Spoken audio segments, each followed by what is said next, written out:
Back to ತೃಪ್ತಿ vlogs. ಇವತ್ತಿನ ವಿಡಿಯೋದಲ್ಲಿ ಪೀನಟ್ ಬರ್ಫಿ, ಶೇಂಗಾ ಬರ್ಫಿ ಮಾಡೋದು ಹೇಗೆ ಅಂತ ನೋಡ್ಕೊಂಡು ಬರೋಣ.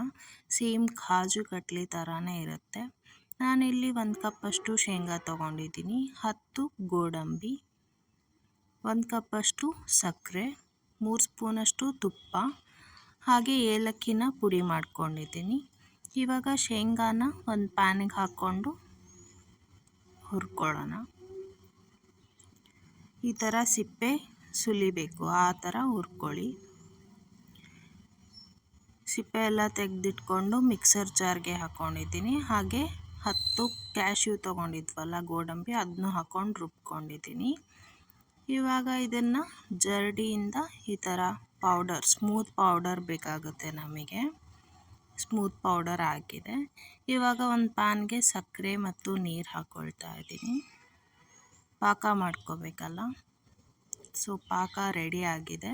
ಇವಾಗ ಅದೇ ಪಾಕಕ್ಕೆ ನಾವೇನು ಪೌಡರ್ ಮಾಡ್ಕೊಂಡಿದ್ವಲ್ಲ ಶೇಂಗಾ ಮತ್ತು ಗೋಡಂಬಿನ, ಅದನ್ನು ಸೇರಿಸ್ಕೊತಾ ಇದ್ದೀನಿ.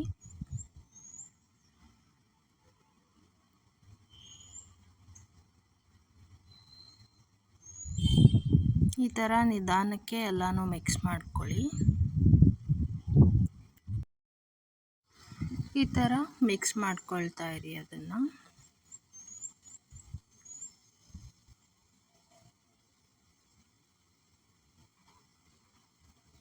ಪ್ಯಾನ್ಗೆ ಹತ್ಕೊಳ್ಳೋಕೆ ಬಿಡಬೇಡಿ.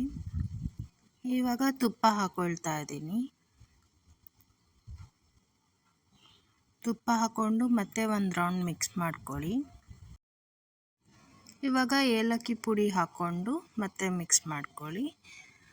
ಇಲ್ಲಿ ನಾನು ಬಟರ್ ಪೇಪರ್ ಅಥವಾ ಬೇಕಿಂಗ್ ಪೇಪರ್ ಅಂತ ಏನಂತೀವಿ, ಅದಕ್ಕೆ ಇದನ್ನು ಟ್ರಾನ್ಸ್ಫರ್ ಮಾಡಿಕೊಂಡು ಈ ಥರ ಮಾಡ್ಕೋಬೇಕಾಗುತ್ತೆ. ನಾನು ವಿಡಿಯೋದಲ್ಲಿ ತೋರಿಸ್ತಾ ಇದ್ದೀನಲ್ಲ, ಆ ಥರ ಮಾಡ್ಕೊಳ್ಳಿ.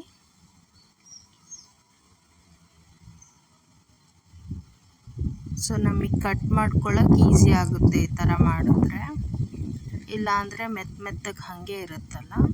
ಸೊ ಇವಾಗ ನಾನು ಸ್ವಲ್ಪ ತುಪ್ಪನೋ ಅಥವಾ ಎಣ್ಣೆನೋ ಸವರ್ಕೊಂಡು ಈ ಥರ ಲಟ್ಟಿಸ್ಕೋಬೇಕಾಗುತ್ತೆ, ಚಪಾತಿ ಥರ.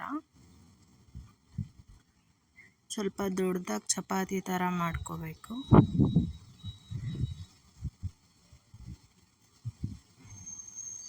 ಇಷ್ಟಾದಮೇಲೆ ಫಾಯಿಲ್ ಪೇಪರ್ ಅಥವಾ ಸಿಲ್ವರ್ ಪೇಪರ್ ಅಂತ ಏನಂತೀವಲ್ಲ, ಅದನ್ನ ಹಚ್ಕೊಂಡು ನಮ್ಗೆ ಯಾವ ಶೇಪಲ್ಲಿ ಬೇಕೋ ಆ ಶೇಪಲ್ಲಿ ಕಟ್ ಮಾಡಿಕೊಂಡ್ರೆ ಚೀಪೆಸ್ಟ್ ಕಾಜು ಕಟ್ಲಿ ರೆಡಿ ಆಯಿತು ಅಂತ ಹೇಳ್ಬೋದು.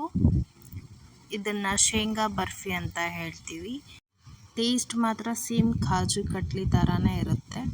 ಈ ರೆಸಿಪಿ ನಿಮಗೆ ಇಷ್ಟ ಆಗಿದ್ದಲ್ಲಿ ಲೈಕ್ ಮಾಡಿ, ಶೇರ್ ಮಾಡಿ, ಕಾಮೆಂಟ್ ಮಾಡಿ, ಹಾಗೆ ನಮ್ಮ ಚಾನಲ್ನ ಸಬ್ಸ್ಕ್ರೈಬ್ ಮಾಡಿ.